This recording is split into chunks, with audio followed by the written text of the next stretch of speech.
എന്തിനാ ഗോപിയിൽ നിന്ന് പരിങ്ങുന്നവല്ല കഞ്ചാവ് കൊണ്ടാ. നിങ്ങളിപ്പോ അനാവശ്യം പറയരുത്. വെറുതെ അല്ലേ നിങ്ങളെ പരദൂഷണം പരിങ്കുട്ടിന്ന് വിളിക്കുന്നത്? എടാ ഈ സൈനുദ്ദീന്റെ മോള് ബാംഗ്ലൂർ പഠിക്കാൻ പോകുന്ന പറഞ്ഞ ഉള്ള തന്നെ.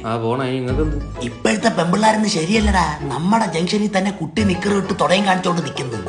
കലികാല്. പിന്നെ ഇതെന്തോന്ന് ഗതേ? ആ ഗത വിട്.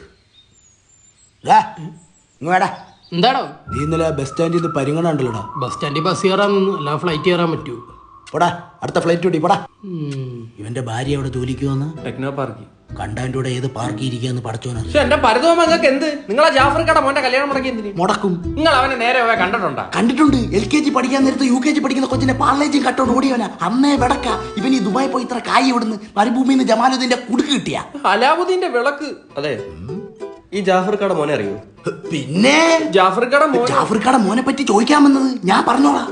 കിട്ടിട്ട് കഞ്ചാവ് ദുബായില് കഞ്ചാവ് അത് ഈ ഒട്ടകത്തിന്റെ ചാണകത്തിൽ നിന്നാ ഉണ്ടാക്കുന്നത്. കാക്കാടുത്ത് ആര് പറഞ്ഞു? നമുക്കവിടെ ഷാർജ കുടിക്കുന്ന ഒരു ഷേഖിനെ പരിചയമുണ്ട്. മാഫിയ ശശി എന്നാ കിട്ടിയ ന്യൂസ്. മാഫിയ ശശിയുടെ സ്റ്റണ്ട് കണ്ടിട്ടുണ്ടോ? ഇല്ല. താൻ എന്നെ പറ്റി വേണ്ടാത്ത പറഞ്ഞു വരുത്തല്ലേ? ജാഫറിന്റെ മോനങ്ങ് വളർന്നല്ല. താൻ അവിടെ പോയി മര്യാദക്ക് മാറ്റി പറഞ്ഞോളാം. ഞാൻ പറഞ്ഞോളാം. അവൻ ക്യാൻസറിന്റെ മരുന്നുണ്ടാക്കാൻ വേണ്ടി കഞ്ചാവ് ഉപയോഗിച്ചെന്ന്. എന്ത് പറഞ്ഞാലും കുഴപ്പമില്ല, താൻ ഈ കല്യാണം നടത്തി തരണം. നടത്താം. വീടെന്റെ ലൗലോലിക്ക ജീവിതം.